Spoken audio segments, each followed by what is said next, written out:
Okay, so this is the second episode. We just were talking about President Zelensky, and I gave his backstory all the way up through the time that he was elected. So at this point, what I want to do is I want to talk about, like, so he comes to power, and then at this, not exactly at the same time, shortly thereafter, the Servant of the People Party come to they come into office as well, and they're going to be supporting kind of his initiatives, and they come in with a huge majority just to start. So it's a fascinating dynamic already being set up, but it might be too good of an experience, and I'll explain how that works in just a moment.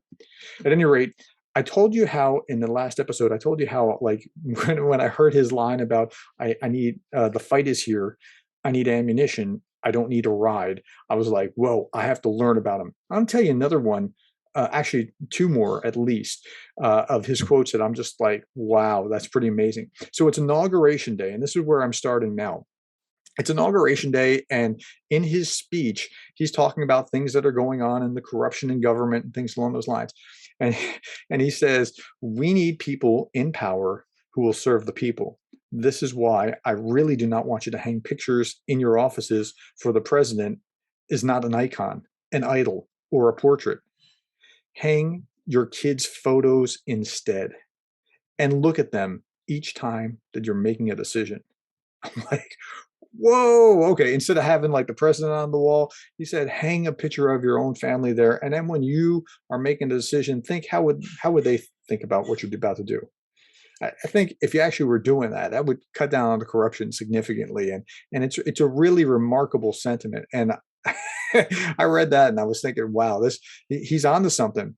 Now, so does that mean he had a great time governing? Not exactly, because he ran into a lot of crises, a lot of opposition, and he had a kind of a tricky run as president. So let's dive into those. So I mean, you inherit problems when you come into the office, and so nothing changes here. Now there's this crisis in a region called the Donbass. Let me go back. So I talked about the Maidan Revolution. That's the revolution of dignity is what they call that in Ukraine. In the Maidan Revolution, they kind of the president fled. He was afraid of the protesters and felt like he was no longer secure, and he fled to Russia. He kind of leaned a little bit toward Russia. So the protest came because he was supposed to sign an agreement with the EU. He didn't. He instead was going to take an agreement to be kind of more into the Soviet sphere, or to the Russian sphere, and the people did not like that. He flees to Russia. So after that, the Russians come in and they annex Crimea, and that's that little peninsula that juts into the Black Sea, which used to be Russia's in some fairness, although annexing it may not have been a legitimate way of going about it. But they annexed the Crimea in 2014, and they occupy an area called the Donbass. Donbass is just a region. It's a very coal miner, steel mill, kind of West Virginia, Ohio kind of region. And I mean that in the sense of, like, that's like the industry there. And they're still there. They're still occupying the Donbass, and they have already annexed Crimea. And when Putin comes in on the 24th, he's coming in because these what do you call them? Neo-Nazi nationalists are, we have to rid the country of that. Nobody's asking you to do that. The Ukraine doesn't want you there, but it's very similar to the dynamic where Hitler used a pretext to invade Poland, and he comes in to protect these ethnic Germans because the Poles' abuse, which was all kind of fabricated. So Putin's taken a page out of that playbook, and he's doing the same kind of thing. At any rate, the Donbass was currently occupied even before the invasion by Russian soldiers, and so this was a tricky thing. So now, shortly after Zelensky comes into office, he's challenged by Putin on this. Putin makes a message of offering passports to the folks in the Donbass in order, like, will issue Russian passports. And Zelensky counters. Now, remember, he's a former comedian. He counters on Facebook, in a Facebook post, saying that he would extend Ukrainian citizenship to Russians and others who, quote, suffer from authoritarian or corrupt regimes. like, like he kind of punched back. Now, it's interesting because what Putin was doing was kind of just testing him. Now, that wasn't his first or only crisis. He also runs into Trump's phone call. This is the only reason that Americans actually know him, generally speaking, was he was on the other end of the phone call with the Trump impeachment, the first Trump impeachment. I think that I even have to qualify that, right?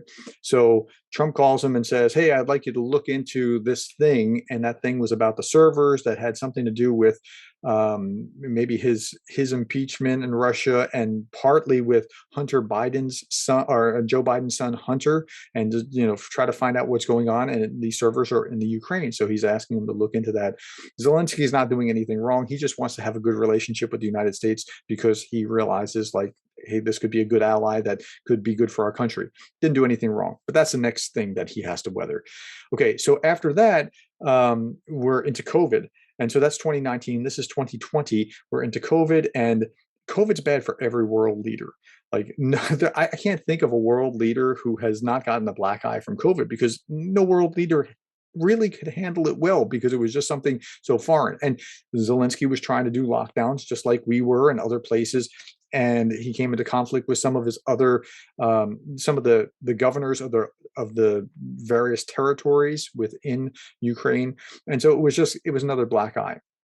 Okay, the Donbass again, it starts to flare up, and so that becomes another thing as we're going into to the end of the year, into what's going on. But he did have, and he had promised that he was going to try to fix what was going on with the Donbass, try to reunite the country, and he never got there.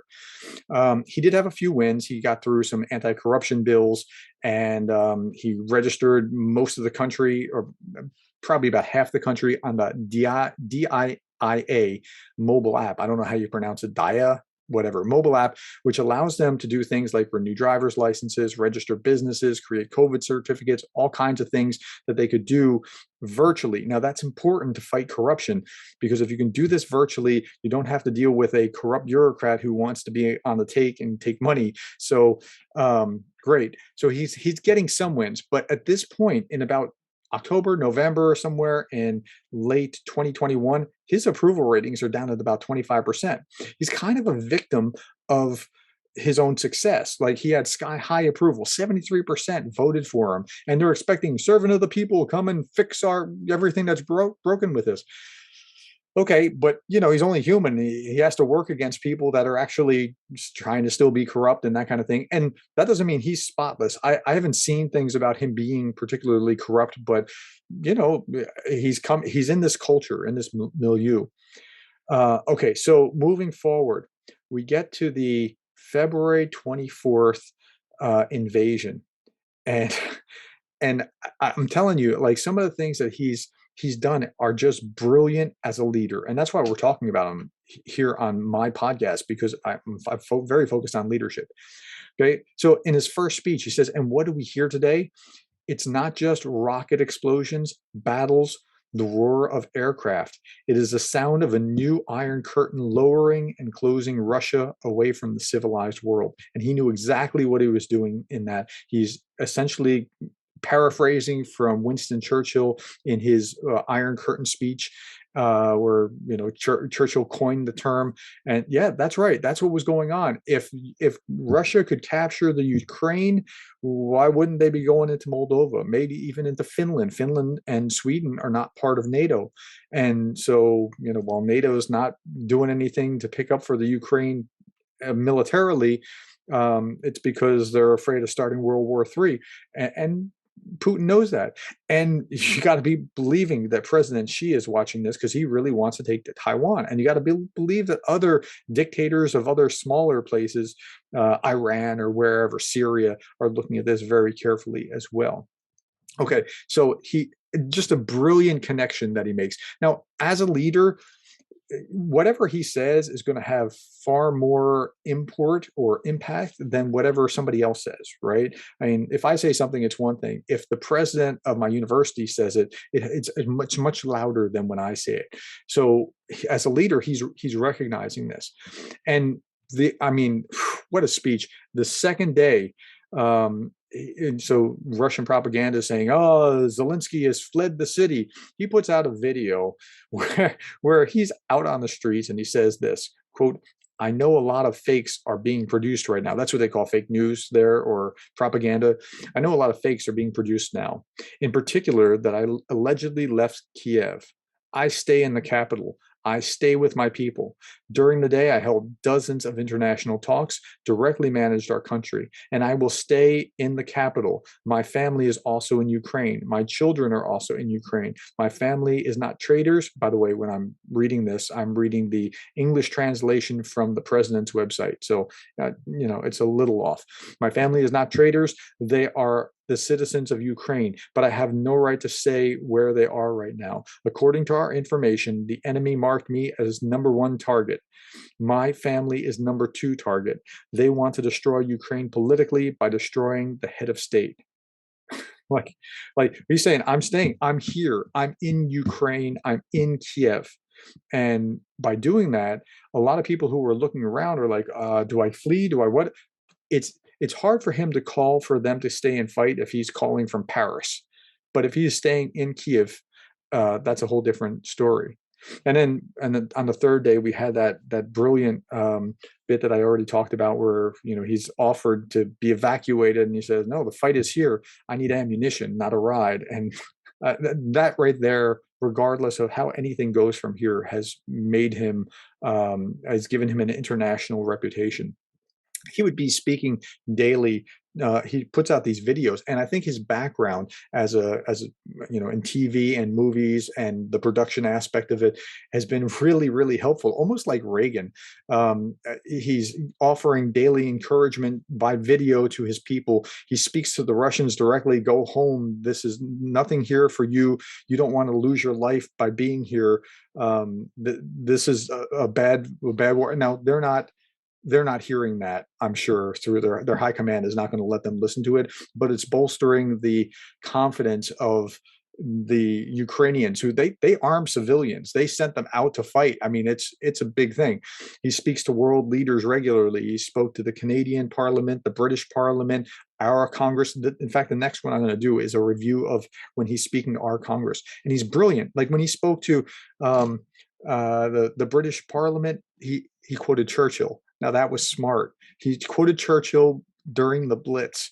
And so he's connecting the dots. He's connecting when he's talking to the European Union. He's saying, look, this is not just Ukraine. This is Europe. What happens if this happens in Ukraine? The next is on your doorstep. And so he's just brilliant. But, over the first 3 weeks, he offered 44 separate addresses, formal addresses. I mean, I'm not even talking about like other videos on the side, but formal addresses consisting of about 43,000 words, as I calculate, and I read every speech, which is about 150-page book.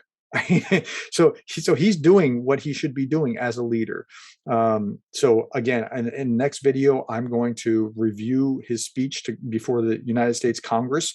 And so look forward to that. Again, I wrote this book very quickly about Zelensky. If you want to know more about him, there's much more in the book, and you can look it up on Kindle. It's called "I Need Ammunition, Not a Ride," and I hope you can look it up. Our quotation for contemplation is this. It's the first one that I've ever given in a foreign tongue, but it's this: "Yatut." Yatut. Yatut means "I am here." And that's what he said to his people on the second day. "I am here. I am here with you. I am not a traitor. I did not run. I'm here." And there's very little that I can think of that would have been more appropriate or comforting for a leader to speak to his people after the invasion than "Yatut." Hey, thanks for listening to the program today. I hope that's helpful. And if you can, please leave me a thumbs up or a star or whatever it is. I don't know which social media you're listening to this on YouTube or on the podcast itself. Leave a review. I want this to be spread so that people can understand what Zelensky is actually like, because I'm telling you, as a professor who deals primarily with management, leadership, or organizational change, power, and influence, I give him the highest marks from everything that I've seen him do since day one of the invasion. All right, talk to you another time.